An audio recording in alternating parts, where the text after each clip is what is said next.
इस न्यूज को पेश करने में ताउन किया है अल आजम टूर्स एंड ट्रैवल्स ने।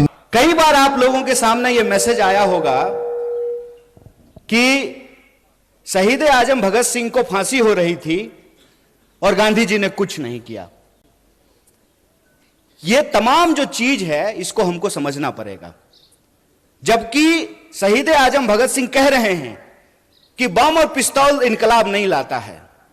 बम का दर्शन भगवती चरण बोहरा ने लिखा था, शहीद आजम भगत सिंह ने नहीं लिखा था। तो वो कौन सी ऐसी ताकत थी जो अंग्रेजों के 200 साल के राज को समाप्त किया? उस ताकत का नाम क्या था? उस ताकत का नाम था सत्य। इस बात को याद रखिएगा। और सत्य की ताकत से भारतीय राष्ट्रीय कांग्रेस इस देश के आम लोगों को इकट्ठा करके, चंपारण जब गांधी गए थे तो किसानों का आंदोलन लड़ने के लिए गए थे। महिलाओं को जब इकट्ठा किया पिकेटिंग आंदोलन के लिए, शराबबंदी के लिए, तो महिलाएं आंदोलन कर रही थी, आदिवासी आंदोलन कर रहे थे, दलित आंदोलन कर रहे थे, शेतकरी आंदोलन कर रहे थे, कामगारों का आंदोलन हो रहा था। और तमाम आंदोलनों को इकट्ठा करके महात्मा गांधी ने, जो अंग्रेजों के हाथ में बंदूक थी, बड़े बड़े जंगी जहाज थे, सत्य की ताकत से उसको परास्त कर दिया और 15 अगस्त 1947 को इस देश को आजादी मिल गई। आज यह बात मैं आपके सामने क्यों कह रहा हूं? आज फिर एक तकनीक की ताकत लेकर के कोई आया है जिसका नाम दिया गया है सोशल मीडिया। बताइए, नाम है सोशल मीडिया और काम इसका सबसे ज्यादा अनसोशल है। सबसे ज्यादा अनसोशल है। अनसोशल कैसे है? घर में अगर कोई बर्थडे पार्टी हो रही हो तो देखिएगा कि 4 लोग मोबाइल लेकर के ना ऐसे कोना में मुंह घुमाए रहता है। यह हमको सोशल नहीं बना रहा है, यह हमको अनसोशल बना रहा है। इतिहास नहीं बना रहा है, इतिहास को मिटाने की कोशिश की जा रही है। रोज सुबह सुबह उठिएगा तो यह मैसेज आएगा कि फटाफट 10 लोगों को यह मैसेज भेज दीजिए, मनोकामना पूर्ण हो जाएगी। पलट करके पूछ लीजिए ना, हम कौन सा इंसान हैं? 9वां की 10वां? अगर हम 10वां हैं तो पहले तुम बता दो कि तुम्हारी कौन सी मनोकामना पूर्ण हो गई है। पूछना चाहिए ना। मैं ये कहानी अक्सर लोगों से पूछता हूं, आजाद होने का क्या मतलब होता है? आजाद भारत में हम आजाद नागरिक हैं। आजाद होने का क्या मतलब होता है? आजाद का मतलब होता है अपने ख्यालों से आजाद होना। आजाद का मतलब होता है सत्य को परख करके झूठ और सच का फर्क करना। आजाद का मतलब होता है कि महिलाएं जो बैठी हुई हैं साड़ी पहन करके, उनका भी वोट एक है। और यहां जो कुर्सी सजाए हुए हैं आमदार, इसमें से हो जाएंगे कोई खासदार, उनका भी वोट एक है। बोलिए, है कि नहीं है? आजाद होने का मतलब यह होता है कि हम भी अपराध करेंगे तो हमारे ऊपर भी वही कानून लागू होगा, और इस देश का कोई मंत्री भी अपराध करेगा तो उसके ऊपर भी वही कानून लागू होना चाहिए। आजाद होने का मतलब होता है कि अगर सत्य है हमारे पास तो हम सत्य की ताकत पर सत्ता से सवाल कर सकते हैं। आजाद होने का मतलब होता है खुली हवा में सांस लेना, अपने देश के लिए, समाज के लिए अपने कर्तव्य को पूरा करना। और राज्य और सरकार का यह कर्तव्य है कि वह नागरिक की जरूरतों को पूरा करे। यह होता है आजाद होने का मतलब। हमको पता भी नहीं चल रहा है कैसे धीरे धीरे स्नेह स्नेह हमारी आजादी हमसे छीनने की कोशिश की जा रही है। और हमारी जो सोचने की क्षमता है, ऐसे ही आप पुनर्जागरण की धरती के लोग नहीं हैं। आप इसलिए पुनर्जागरण की धरती के लोग हैं क्योंकि आपकी मिट्टी से संत तुकाराम पैदा हुए। इसीलिए आप पुनर्जागरण की धरती हैं कि आपकी मिट्टी से सावित्रीबाई फूले और ज्योतिबा फूले पैदा हुए। इसीलिए आप पुनर्जागरण की भूमि है कि आपकी मुट्ठी पे डॉक्टर बाबा साहब भीमराव अंबेडकर ने उसको अपनी कर्म भूमि बनाने का काम किया। आप इसलिए पुनर्जागरण की भूमि है कि स्वतंत्रता आंदोलन की कोई भी धारा हो, चाहे क्रांतिकारी धारा हो या उदारवादी धारा हो, तमाम तरह के सपूतों को आपकी मिट्टी ने पैदा किया है। आप इसलिए पुनर्जागरण की धरती हैं क्योंकि आपके यहां क्रांतिकारी कवि अन्ना भाऊ साठे पैदा हुए हैं। यह जो इतिहास है आपका, छत्रपति शिवाजी महाराज से लेकर के साहू जी महाराज तक, यह इतिहास आपका स्वर्णिम इतिहास है। लेकिन आज आप देखिए कि इस मिट्टी के जो लोग हैं उनको कैसे मूर्ख बनाया जा रहा है। एक सवाल हम यहां खड़ा होकर के पूछें, हमारे एनसीपी के जिला अध्यक्ष हैं यहां पे, हम आपको यह नहीं बोलेंगे कि आप पवार वाले एनसीपी हैं, हम आपको यही कहेंगे कि आप सच्चा एनसीपी हैं, वो खरीदा हुआ एनसीपी है। आप सच्चा एनसीपी हैं और वो भाजपा का जो इलेक्शन डिपार्टमेंट है ना, इलेक्शन डिपार्टमेंट ईडी, पूरी सरकार ही चल रही है ईडी और सीडी पे। या तो ईडी भेजते हैं या सीडी भेजते हैं। तो जिसका ईडी और सीडी नहीं है वो सच्चा है, जिसका ईडी और सीडी है वो झूठा है, वो झूठ के साथ जाकर के खड़ा है। और मैं ये सवाल आपसे पूछता हूं, इसका जवाब आपको अपने आप मिल जाएगा, क्योंकि मैं महसूस करता हूं और मैं ऋणी हूं महात्मा गांधी का, मैं ऋणी हूं पंडित जवाहरलाल नेहरू का, मैं ऋणी हूं डॉक्टर बाबा साहब भीमराव अंबेडकर का, मैं ऋणी हूं सरदार वल्लभ भाई पटेल का, सुभाष चंद्र बोस का, सरोजिनी नायडू का। मैं ऋणी हूं उनका कि वो अंग्रेजों से लड़ करके हमको आजादी दिलाए। मैं ऋणी हूं लाल बहादुर शास्त्री का, मैं ऋणी हूं इंदिरा गांधी का, राजीव गांधी का, कि जो आजादी हमारे पुरखों ने हमको दिलाई, जो आजादी हमको हमारे संविधान ने दिया, उस आजादी को ये लोग बचा करके रखे। इसीलिए तो एक साधारण नौजवान जिसकी मां आंगनवाड़ी में काम करती है, वो आप तमाम लोगों के सामने माइक लेकर के इन तमाम नेताओं के सामने खड़ा होकर के भाषण दे रहा है। यह संविधान की ताकत है, यह उस आजादी के आंदोलन का इतिहास है कि आज हम आजाद देश में सांस ले पा रहे हैं। लेकिन कैसे यह आजादी हमसे छीनी जा रही है, इस बात को हमको समझना पड़ेगा। कैसे नए तकनीक का, इंटरनेट का और सोशल मीडिया का सहारा लेकर के झूठ परोसा जा रहा है और सत्य को झुठलाने की कोशिश की जा रही है, इस बात को हमको समझना पड़ेगा। यह इतिहास नहीं बना सकते हैं। आपको मालूम है, देश के जो पंत प्रधान हैं, जिनको हिंदी में हम लोग प्रधानमंत्री कहते हैं, वो इतिहास में फेल हो गए थे। मैं मजाक नहीं कर रहा हूं, मैं झूठ नहीं बोलता हूं, क्योंकि मैं भाजपा में नहीं हूं, मैं सच बोल रहा हूं। वो इतिहास में फेल हो गए थे। और डॉक्टर बाबा साहब भीमराव अंबेडकर ने एक बड़ी मजेदार बात कही है। उन्होंने कहा है कि जो पीढ़ी अपना इतिहास भुला देती है, इतिहास भी उसको भुला देता है। इसीलिए ये इतिहास जब बना नहीं सकते हैं तो इतिहास को मिटाने की कोशिश कर रहे हैं। जो अपना मकान बना नहीं सकते, दूसरे की मकान पे अपना नाम लिख करके कहते हैं कि हमने इतिहास बनाया है। अरे साहब, आपने तो इंसान को इंसान नहीं बनाया है, आप इतिहास क्या बनाएंगे? झूठ के सहारे ये एक इमारत खड़ी करने की कोशिश कर रहे हैं। झूठ का सहारा लेकर के ये इतिहास को पलटने की कोशिश कर रहे हैं। क्यों?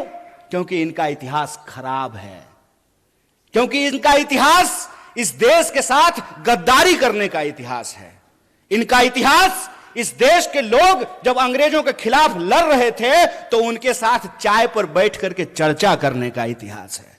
इनका इतिहास अंग्रेजों की जासूसी करने का इतिहास है। मैं जितने संतों का नाम ले रहा हूं, जितने वीरों का नाम ले रहा हूं, जितनी वीरांगनाओं का नाम ले रहा हूं, बताइए एक का भी संबंध भारतीय जनता पार्टी से है क्या? लेकिन हमको गर्व है कि हम जितने भी लोगों का नाम ले रहे हैं, प्रत्यक्ष या परोक्ष रूप से उनका संबंध भारतीय राष्ट्रीय कांग्रेस से है। इसीलिए आप तमाम लोग जो यहां मौजूद हैं, सबसे पहले आपको गौरवान्वित महसूस होना चाहिए कि आप उस पार्टी का हिस्सा हुए हैं जिस पार्टी ने इस देश को आजादी दिलाई है। उस पार्टी के आप सदस्य हैं जिसने इस देश में बराबरी के सिद्धांत को लागू किया है। बोलिए, इस देश में महिलाओं ने कोई आंदोलन किया था क्या समान वोट के अधिकार का? कोई आंदोलन नहीं किया था ना। समान वोट का अधिकार मिला कि नहीं मिला? लोग जो हेलीकॉप्टर से उड़ते हैं उनका भी वोट एक, और जो साइकिल पे चलता भी उसका भी वोट एक है कि नहीं है? अगर वोट का अधिकार नहीं होता तो आपको लगता है कि 5 साल में चुनाव के बाद हेलीकॉप्टर लेकर के कोल्हापुर सिटी की गलियों में नेताजी हाथ जोड़ करके आपके सामने खड़े होते? बिल्कुल नहीं खड़े होते। तो जो अधिकार हमको मिला है वो अधिकार हमसे छीना क्यों जा रहा है? छीना इसलिए जा रहा है कि पहचान के नाम पर, जात और धर्म के नाम पर ये आज की तारीख में हमको जो अधिकार दिए गए हैं उसको एक एक करके छीन रहे हैं। कैसे छीन रहे हैं? मैं कुछ उदाहरणों से इसको आपके सामने रख देता हूं। आपने देखा होगा कि लोग झांकी निकालते हैं, मोटरसाइकिल लेके जाते हैं, तलवार लहराते हैं और एक दूसरे के खिलाफ गंदी और गाली भरी भाषाओं का इस्तेमाल करते हैं। मैं आप सबसे एक सवाल पूछना चाहता हूं, खास करके अपने नौजवान दोस्तों से। उसमें एक भी मंत्री का बच्चा रहता है? एक भी प्रधानमंत्री का बच्चा नहीं ना? पता है वो कहां रहता है? वो ऑक्सफोर्ड में रहता है, वो कैम्ब्रिज में रहता है, वो लंदन में रहता है, वो न्यूयॉर्क में रहता है। लेकिन हमारे जो कामगार के बच्चे हैं, जो शेतकरियों के बच्चे हैं, जो साधारण नौकरी करने वालों के बच्चे हैं, उनके हाथ में तलवार थमा करके ये उनको दंगाई बना रहा है और अपनी राजनीति की रोटी सेक रहा है। अरे इतना खतरा हो गया है धर्म पर, तो तुम अपने बच्चे को भेजने के लिए पढ़ने के लिए बाहर क्यों भेज रहे हो? उसको बोलो आकर के हमारे साथ धर्म बचाए, आए हमारे साथ रैली निकाले, झांकी निकाले। चलाकी कर रहे हो हैं? मोबाइल हमारा, रिचार्ज हमारा, टीवी हमारा, रिचार्ज हमारा, कहानी अपना कर रहे हो। इस बेईमानी को आप समझिए। धर्म अगर बचाना जरूरी है तो खाली हम क्यों बचाएंगे? स्मृति ईरानी की बेटी गोवा में रेस्टोरेंट खोलेगी नहीं, और हम लोग मोटरसाइकिल लेकर के अपना तेल भरवा करके जय श्री राम। अरे राम जी जिंदाबाद हैं, जय जय है श्री राम का। कल भी था, आज भी है, आगे भी रहेगा। ये नया फैशन कैसे शुरू हुआ है? ये खेला क्या है? इस खेला को हमको समझना पड़ेगा। ये नया फैशन इसलिए शुरू हुआ है कि हमारे इतिहास से ही, हमारे इतिहास को हमारी स्मृति से मिटाने की कोशिश की जा रही है। यह आजादी हमको कैसे मिली? इस देश का निर्माण कैसे हुआ? संविधान कैसे बना? हम और आप प्रजा से नागरिक कैसे बने? हम नागरिक हैं आज हमको यह बात समझनी पड़ेगी कि रानी के पेट से राजा नहीं पैदा होता है। यह है नागरिकता, यह है जमहूरियत, यह है लोकतंत्र, कि रानी के पेट से राजा नहीं पैदा होगा। राहुल गांधी जी को भी अमेठी में जाकर के चुनाव लड़ना पड़ेगा। बोलिए, लड़ना पड़ेगा ना? ये लोकतंत्र है। एक बात बताइए, इंदिरा जी चुनाव नहीं लड़ी थी? लड़ी थी ना। राजीव जी चुनाव नहीं लड़े थे? लड़े थे ना। राहुल जी चुनाव लड़ रहे हैं ना। राहुल जी चुनाव जीत करके पार्लियामेंट में है ना। और प्रियंका जी चुनाव नहीं लड़ी हैं तो पार्लियामेंट में है क्या? तो यह परिवारवाद की नई कहानी हमको सुना रही है। तो आप सब अपने मन में विचार कीजिए। आजाद होने का मतलब है आजाद ख्याल से प्रश्न करना। मैं मंच पे खड़ा हूं तो मैं जो भी बोलूंगा उसको आप यूं ही सच मत मान लीजिए। आप अपने मन में विचार कीजिए कि अगर भाजपा कहती है कि राहुल गांधी जी का सांसद बनना परिवारवाद है, तो अमित शाह का जो बेटा है, देखें उसका मुंह देखें अजय शाह का, हैं? उसका बीसीसीआई का सेक्रेटरी बनना परिवारवाद है कि नहीं है? और ज्योतिरादित्य सिंधिया जब यूपीए में मंत्री थे, उनके पिताजी भी मंत्री थे, माधवराव सिंधिया, तो जब तक वो कांग्रेस में थे तब तक परिवारवाद था। और जो ही मोदी जी के बगल में जाकर के बैठ गए हैं तो ताली बजा रहे हैं। आहा, उनकी सूरत देख रहे हैं। इतना मूर्ख हैं हम लोग, इतना मूर्ख बनाएंगे ये हमको कि हमारी पार्टी में परिवारवाद है। जो ही आप आरएसएस में शामिल हो जाइएगा तो वो संघ परिवारवाद हो जाता है। अगर परिवारवाद गलत है चचा, तो संघ परिवारवाद भी गलत है। ऐसा नहीं होगा कि हमारे लिए परिवारवाद गलत है और आपके लिए परिवारवाद सही हो जाएगा। मैं ये एग्जाम्पल हमेशा लोगों को देता हूं कि सोनिया जी का कांग्रेस में होना और राजीव जी का कांग्रेस में होना परिवारवाद है, तो मेनका गांधी जी का और वरुण गांधी जी का भाजपा में होना परिवारवाद कैसे नहीं है? बताइए, बोलिए। बेवकूफ बना रहे हो। तुम्हारा खेल हम समझते हैं, और इसका खेल जानते हैं हम क्यों समझते हैं? क्योंकि हमारे जैसे लोग राजनीति को कभी अपना कैरियर नहीं समझते हैं। हमने, और ये मैं पब्लिकली बोल रहा हूं आपके सामने, ये जो आप तमाम लोग यहां बैठे हुए हैं ना, हमने आपका नमक खाया है। आप जो टैक्स देते हैं, उस टैक्स के पैसे से हमने दिन रात पढ़ाई करके पीएचडी की है। हमारा बाप अमित शाह थोड़ी था कि हम बीसीसीआई के सेक्रेटरी बन जाएंगे, हैं? तो जब हमने आपका नमक खाया है तो हम जानते हैं इस देश की हकीकत क्या है। इस देश की हकीकत यह है कि महात्मा गांधी विदेश में पढ़ाई किए, बैरिस्ट्री की पढ़ाई किए थे।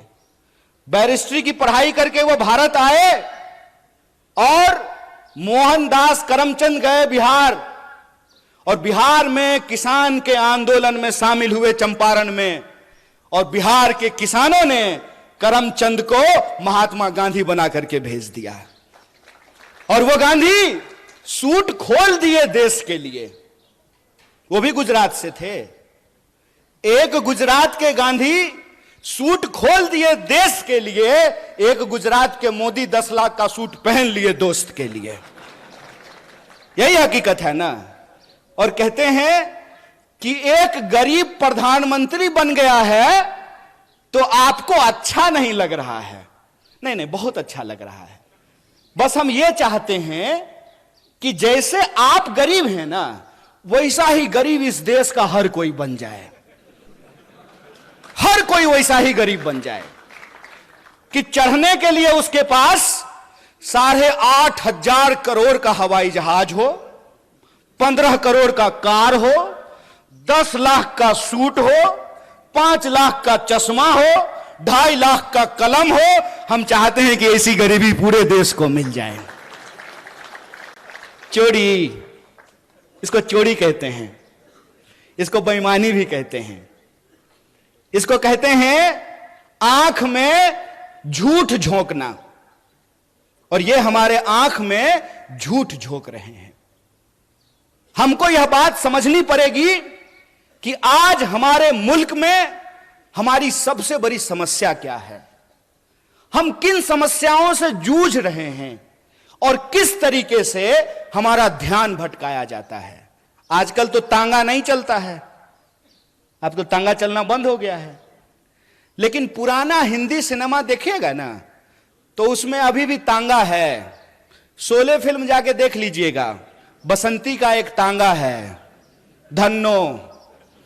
तो धन्नो के आंख पे एक चश्मा होता है ताकि धन्नो इधर उधर ना देखे, धन्नो सीधा चले, चाबुक खाए और दौड़े।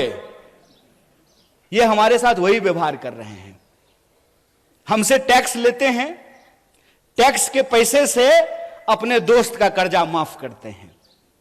हम खून पसीने की कमाई राष्ट्रीय बैंकों में जमा करते हैं। किसान अगर ट्रैक्टर का लोन ना चुकता करे तो किसान के ऊपर ट्रैक्टर चढ़ा देते हैं। लेकिन 12 लाख करोड़, कितना था बंटी भाई, 12 लाख करोड़ अपने दोस्तों का कर्जा माफ कर देते हैं। कहते हैं कि इस देश में शिक्षा देने के लिए पैसा नहीं है, लगातार एजुकेशन के बजट को कम किया जाता है। लेकिन आपको मालूम है, नेताजी सब रहने के लिए, और अभी बंटी भाई और पीएन पाटिल भाई आपस में बात कर रहे थे कि जो बढ़िया हिंदी बोलेगा वो दिल्ली जाएगा। जो भी जाए, जिसको भी आप भेजिए, लेकिन जब आप दिल्ली जाइएगा ना तो 20,000 करोड़ का महल बना है आप लोगों के लिए। कितना? 20,000 करोड़। हाय रे चोरी, अस्पताल बनाने के लिए पैसा नहीं है। रोड अगर बनाता है तो रोड बनने से पहले ही गडकरी जी टैक्स लेना शुरू कर देते हैं।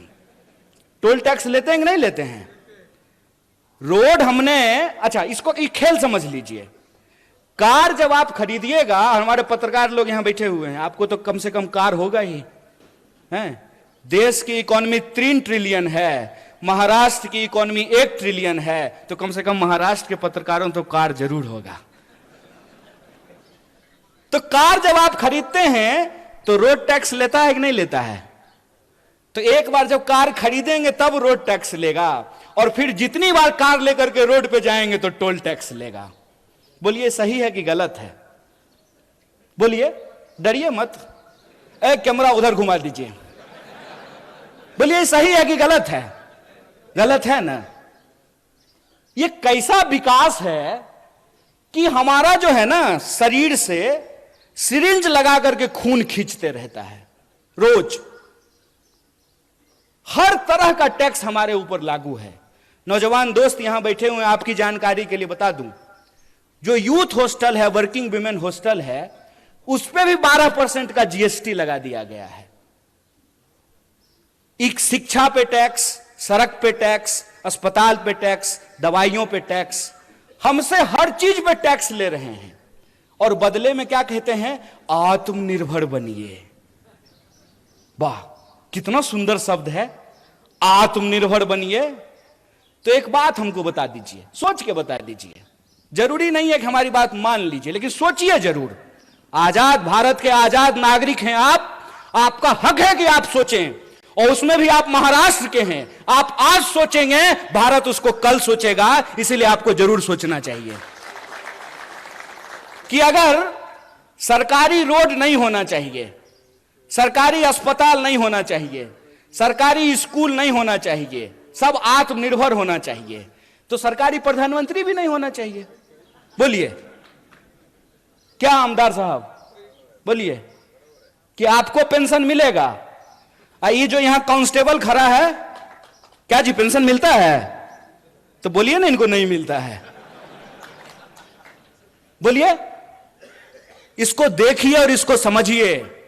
और मैं आप लोगों से एक बात कहना चाहता हूं, गुजरात से आया मेरा दोस्त, दोस्त को सलाम करो। आजकल अजीत दादा सलाम ठोक रहे हैं। नहीं, प्रधानमंत्री ने अपने भाषण में कहा कि 70,000 करोड़ का घोटाला किया है अजीत दादा ने, ऐसा प्रधानमंत्री ने कहा। इलेक्शन डिपार्टमेंट सक्रिय हो गया, ईडी। अब कोई घोटाला नहीं हुआ है, भाजपा के वॉशिंग मशीन में सब साफ हो गया है। अब दाग अच्छे हैं, क्योंकि दाग भाजपाई हैं। इस खेल को आप समझिए कि कुछ भी सरकारी नहीं होगा तो सरकारी संसद किस लिए होगा? 20,000 करोड़ का सरकारी प्रधानमंत्री किस लिए होगा? इस देश के नागरिकों को यह समझना पड़ेगा कि इस देश में कितनी बड़ी लूट चल रही है। अंबानी का एक दिन का जो इनकम है, एक दिन का बोल रहे हैं, एक दिन का, उसमें एक दिन के इनकम में 75 लाख, कितना?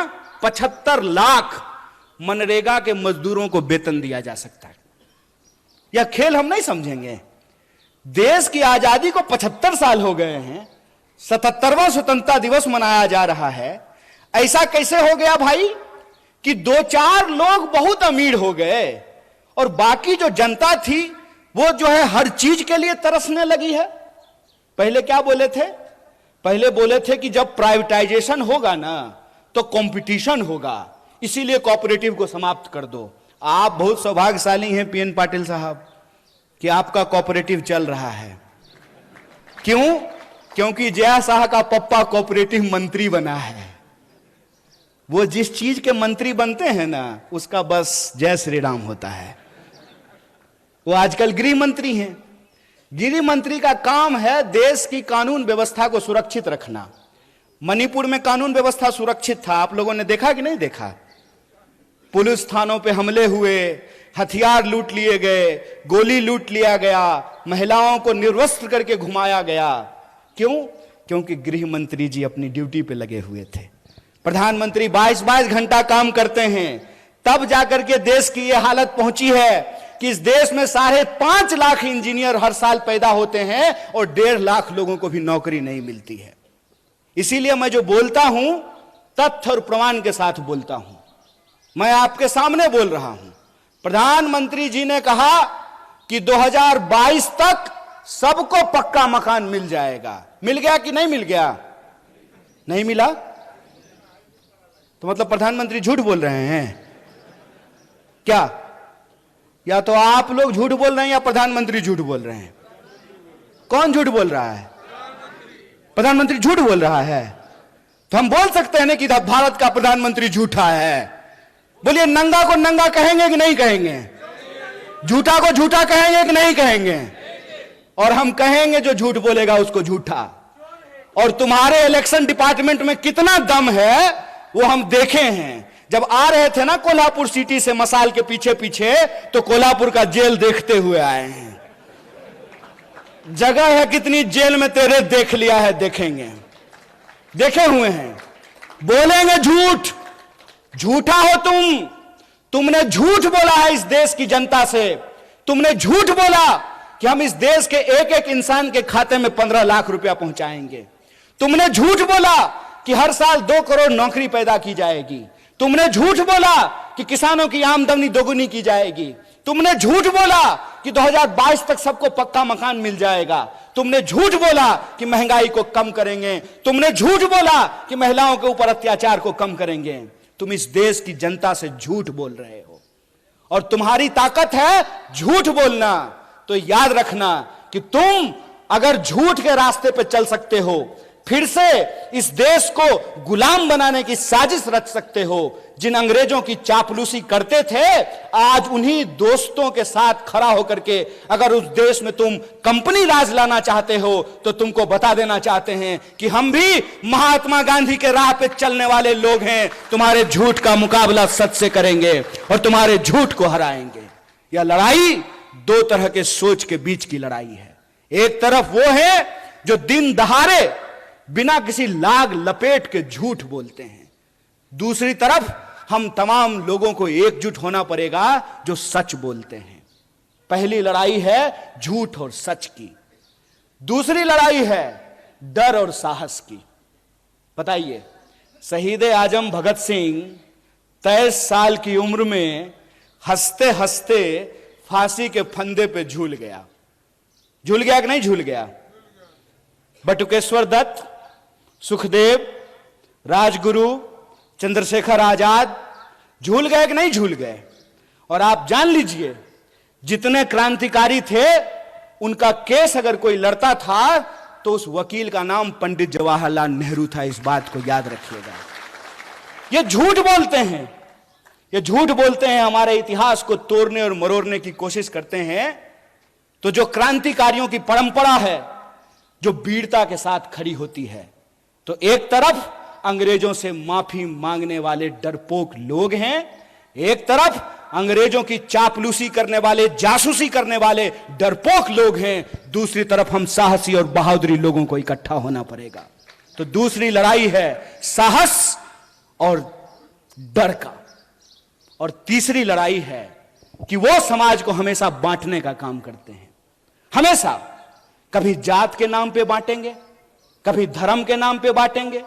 जहां धर्म होगा वहां धर्म का झगड़ा लगाएंगे, जहां धर्म नहीं होगा वहां जात का झगड़ा लगाएंगे। आप मणिपुर का उदाहरण देख लीजिए, वहां आपस में लोगों को लड़ा रहे हैं कि नहीं लड़ा रहे हैं। आप हरियाणा का उदाहरण उठा करके देख लीजिए, वहां कैसे लोगों को लड़ाने की कोशिश की गई। आप उत्तर प्रदेश देख लीजिए, आप महाराष्ट्र देख लीजिए, तमाम राज्यों में ये राज्य के जो लोग हैं उनको आपस में बांटते हैं। क्यों? क्योंकि अंग्रेजों से इन्होंने एक चालाकी सीखी है, फूट डालो राज करो। हमको यह बात समझनी पड़ेगी कि आज महाराष्ट्र के लोगों के आत्मसम्मान का सवाल है कि कोई बाहर से आकर के संत तुकाराम की धरती पर रहने वाले लोग, समता भूमि पे साहू महाराज की भूमि में जन्म लिए लोगों को यह बात समझनी पड़ेगी कि कोई बाहर से आकर के महाराष्ट्र के परिवार को आपस में विभाजित कर रहा है, महाराष्ट्र के लोगों को लड़ा रहा है। यह मामला शिवसेना, एनसीपी और कांग्रेस का नहीं है, यह मामला सच और झूठ का है और महाराष्ट्र के लोगों को सच के साथ खड़ा रहना पड़ेगा। अगर कोई गलत है तो वो गलत है, वो भाजपा में जाने से ठीक नहीं हो जाता है। ये पहले क्या करते हैं, ये पहले ईडी भेजते हैं, इलेक्शन डिपार्टमेंट पहले जाता है, नेता को डराता है। अगर नेता डर गया तो तुरंत उसको भाजपा का खेस पहना करके उसके सारे अपराध को माफ करके, जैसे मान लीजिए पीएन पाटिल साहब और बंटी जी यहां बैठे हुए हैं, इनके घर पे भी कोई आया था मेहमान, इनको डराया था, तो जो ही ईडी जाती है तो ये चिल्लाना शुरू कर देते हैं, चोर है चोर है चोर है। डर करके जो ही अगर ये भाजपा में गए, साधु है साधु है साधु है, संत है महात्मा है। अरे कमाल बात है भाई, ये आपकी आंख के सामने हो रहा है। इसीलिए मैं आपको कह रहा हूं 3-4 राज्य बहुत महत्वपूर्ण है। एक तो आप सब लोग हैं ही महाराष्ट्र के, दूसरा जहां से मैं आता हूं बिहार, बंगाल और महाराष्ट्र जय शाह के पप्पा का धड़कन बढ़ा दिया है, ऊपर नीचे चल रहा है उनका ब्लड प्रेशर कि क्या होगा अगर यहां पे इनका झूठ का पर्दाफाश हुआ तो यह नकली चाणक्य का बैंड बजने वाला है।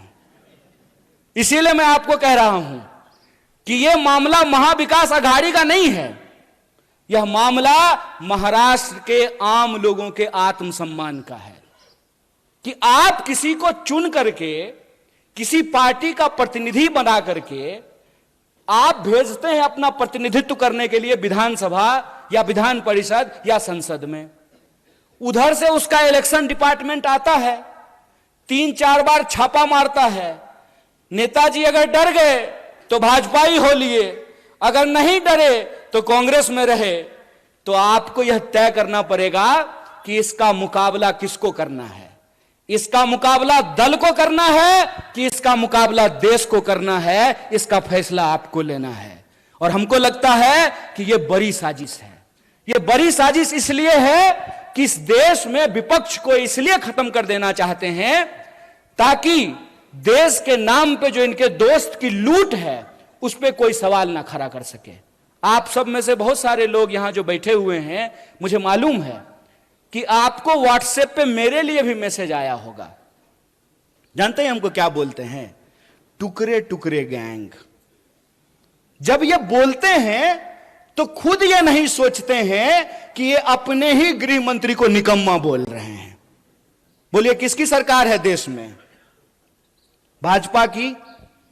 महाराष्ट्र में किसकी सरकार है? भाजपा की। क्या जी पुलिस वाले भैया सब ठीक है ना? है हिम्मत, है हिम्मत, करोगे कुछ? हमारा कुछ नहीं कर सकते हो क्योंकि हम तुम्हारे इलेक्शन डिपार्टमेंट से नहीं डरते हैं। मेरा कुछ नहीं कर सकते हो। इसीलिए खड़ा होकर के पब्लिकली पूरी की पूरी भाजपा के झूठों की जमात को चैलेंज करते हैं कि अगर हमने गलत किया है तो चौराहे पे खड़ा करके तुम मुझे गोली मार सकते हो, लेकिन अगर तुम तुम गलत कर रहे हो तो इस बात को याद रखना कि तमाम धन दौलत और गोला बारूद के बावजूद इस देश में तुम सत्य की आवाज को नहीं झुका सकते हो। हम कसम खाते हैं, महाराष्ट्र का इस महान भूमि पे कसम खाते हैं कि कांग्रेस का एक एक कार्यकर्ता राजीव गांधी को याद करते हुए यह संकल्प लेता है कि इस देश में सद्भावना को हम बचा करके रखेंगे, तुम्हारी पूरी ताकत को परास्त करेंगे। इस बात को याद रखना है। हिम्मत, डरा लोगे? याद रखना, जिस इंसान के पास विचार की ताकत होती है, जिस दल के पास विचार का इतिहास होता है, उस दल को तुम झुका नहीं सकते हो। जानते हैं, मोदी जी सुबह सुबह 15 अगस्त को उठ करके तैयार होकर के बढ़िया सूट वूट पहन करके बाल वाल सेट करा लिए थे। बुढ़ापे में भी जो है बाल का बहुत ध्यान रखते हैं। और वहां गए और जाते ही झूठ बोलना शुरू कर दिया। ये क्यों बार बार परिवारवाद बोल करके कांग्रेस पे हमला करते हैं? इसकी क्या वजह है? इसकी वजह यह है कि इनको मालूम है कि ये जिस व्यक्ति को अपना दुश्मन चुन लिए हैं ना, पहली बात तो ये वो व्यक्ति इनको अपना दुश्मन मानता ही नहीं है, क्योंकि ये आदमी ही उस लेवल के नहीं है। सच बात बता रहे हैं आपको। और दूसरा, इन्होंने सब कुछ कर लिया, खरीदने की कोशिश कर ली, डराने की कोशिश कर ली, सब कुछ करने के बाद ये इस नतीजे पर पहुंचे हैं, भाई ये इंदिरा गांधी का पोता है, मर जाएगा, झुकेगा नहीं। जिस परिवार ने इस देश की एकता और अखंडता के लिए दो दो प्रधानमंत्री की जान गंवाई हो, उसको टुकड़े टुकड़े गैंग बोलते हो। अरे जब बोलते हो ना, तो शर्म से तुम्हारा जुबान कट जाना चाहिए अपने आप। अगर शर्म होती ना, तो यह बोलने की हिम्मत नहीं करते। नेहरू के बारे में व्हाट्सएप मैसेज फैलाते हो कि नेहरू ने इस देश को बर्बाद कर दिया। अगर नेहरू नहीं होते ना, एक इंसान को एक इंसान के वोट का अधिकार नहीं मिला होता ना, तो आपको लगता है मोदी जिस गर्व से कहते हैं कि मेरी मां बर्तन मांजती थी, तो बर्तन मांजने वाली का बेटा देश का प्रधानमंत्री बन पाता? संभव था ये? अगर कांग्रेस 70 साल तक इस देश की जमहूरियत को बचा करके नहीं रखती, तो जयशाह का बाप तरीपार होने के बाद देश का गृह मंत्री बन पाता? खेला कर रहे हो। यह सच्चाई आज न कल इंसान के सामने आएगी, क्योंकि सच और झूठ में एक फर्क होता है। झूठ को चाहे आप कितनी बार भी बोल लीजिए, लेकिन वो सच को नहीं दबा सकता है। और सच की ताकत यह होती है कि आप उसको जितना दबाने की कोशिश कीजिएगा, अपने आप उठ करके वो सामने खड़ा हो जाता है। और आप देखिए कि जब राहुल जी कन्याकुमारी से भारत जोड़ो का संकल्प लेकर के चलना शुरू किए, तो भाजपा के नेताओं की धड़कन बढ़ने लगी और कहना शुरू करते हैं कि अरे भाई, मान गए, ये आदमी तो पप्पू नहीं है। खुद ही बोलना शुरू कर दिए। क्यों? क्योंकि इन्होंने हजारों करोड़ खर्च किया उस इंसान को बदनाम करने के लिए। हजारों करोड़ खर्च किया उस इंसान को पप्पू साबित करने में, और उसने कुछ नहीं किया। उसका जो नाम है ना, राहुल और गांधी, राहुल को उन्होंने भुला दिया और गांधी को अपना करके चलना शुरू कर दिया है। और इस कदम वो बढ़ाते गए, कारवां बढ़ता गया, लोग जुड़ते गए। और आप तमाम जो कोल्हापुर के लोग हैं, आप जानते हैं कि 700 किलोमीटर यहां से चल करके हिंगोली में आप लोग भारत जोड़ो यात्रा का साक्षात जो है दर्शन किए हैं, उसमें शामिल हुए हैं। सच की एक ताकत होती है कि सच को आप नहीं छुपा सकते हैं। और सच यह है कि कांग्रेस पार्टी का मतलब, भारतीय राष्ट्रीय कांग्रेस का मतलब है सत्य। भारतीय राष्ट्रीय कांग्रेस का मतलब है साहस। भारतीय राष्ट्रीय कांग्रेस का मतलब है एकता। यह जो तीन चीज है, सत्य, साहस और एकता, यह हमारी पहचान है। झूठ, नफरत और विभाजन, ये उनकी पहचान है। इस बात को हमको समझना पड़ेगा। यह लड़ाई इस मुल्क में दो सोच की लड़ाई है। आपको तय करना है कि आप सच के साथ खड़े हैं कि झूठ के साथ खड़े हैं। बताइए, समता भूमि के तमाम नागरिकों से मैं यह सवाल पूछना चाहता हूं कि आप सत्य के साथ खड़े हैं? नहीं, सत्य की आवाज थोड़ी और बुलंद होती है। सत्य के साथ खड़े हैं ना? अगर आप सत्य के साथ खड़े हैं तो यह जो नकली चाणक्य है ना, नकली चाणक्य को पहचानते हैं कि नहीं? अरे वही फादर ऑफ जयशाह, वो अपने आप को जो है चाणक्य कहते हैं। वो चाणक्य जो है ना, सूटकेस लेकर के घूमते रह जाएंगे। मुझे पूरा भरोसा है कि महाराष्ट्र के लोग इनके झूठ को धूल चटाएंगे, इनको जरूर हराएंगे। इस बात का हमको भरोसा है। और इस बार यह देखना ही नहीं है, इस बार यह नहीं देखना है कि किसका फेटा कैसा है, किसका कुर्ता कैसा है, किसका जो है सिंबल कैसा है। सिर्फ एक बात देखना है कि जो झूठ बोल रहा है, जो आपको डरा रहा है और जो नफरत फैला रहा है, वो भाजपाई है। जो सच बोल रहा है, जो लोगों की एकता की बात कर रहा है, क्योंकि एकता की बात गांधी करते थे। गांधी क्या कहते थे? गांधी कहते थे, रघुपति राघव राजा राम, पतित पावन सीताराम, ईश्वर अल्लाह तेरो नाम, सबको सन्मति दे भगवान।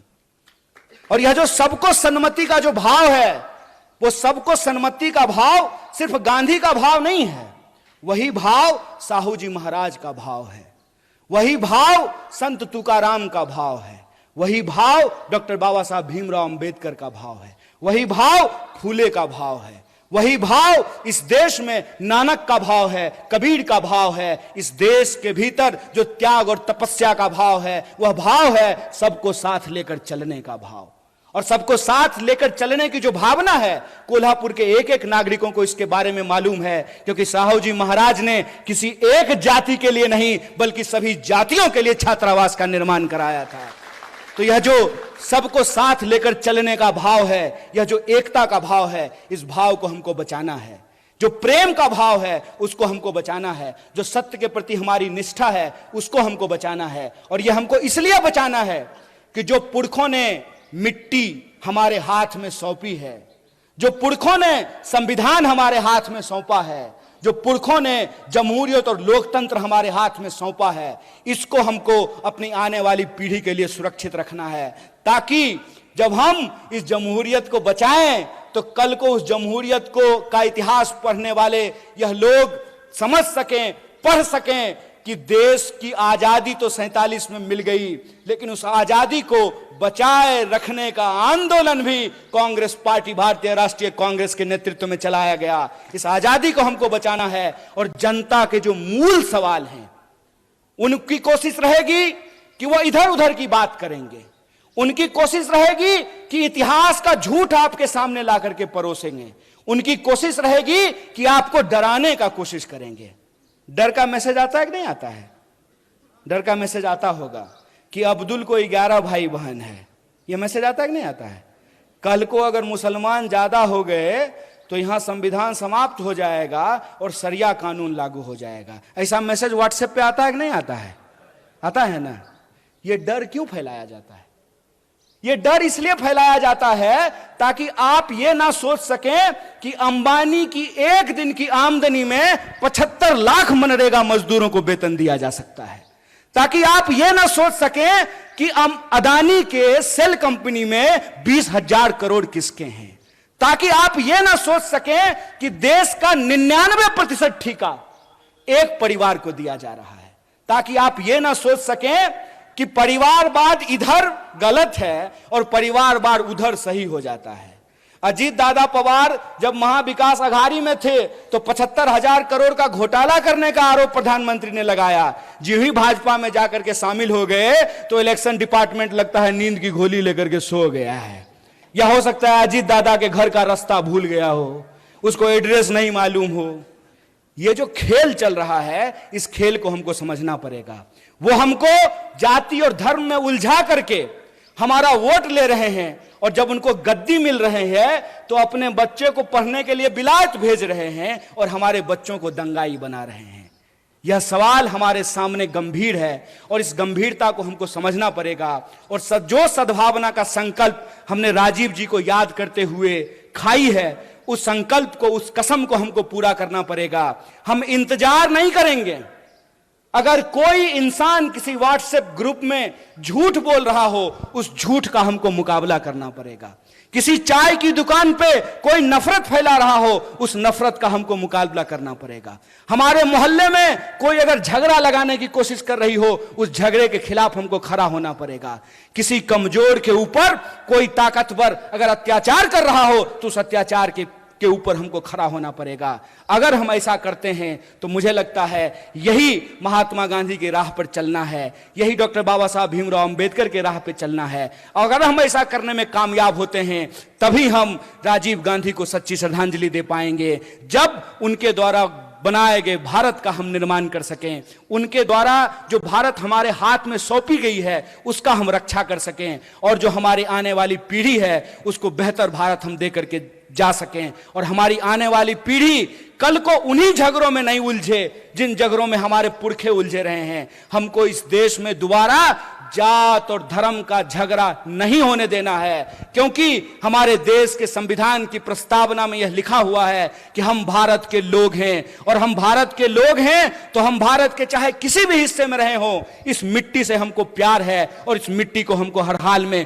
सुरक्षित रखना है, एकजुट रखना है, और अपने आने वाली पीढ़ी को एक बेहतर देश और एक बेहतर समाज दे करके जाना है। इसी संकल्प के साथ एक बार पुनः पूरे मंच को आभार व्यक्त करते हुए, और आप इतनी देर तक हमारी वाणी को सुने, हमारी बात को सुने, आपको आभार व्यक्त करते हुए अपनी बात को खत्म करूंगा। शुक्रिया। इनकलाब जिंदाबाद। जय हिंद, जय महाराष्ट्र।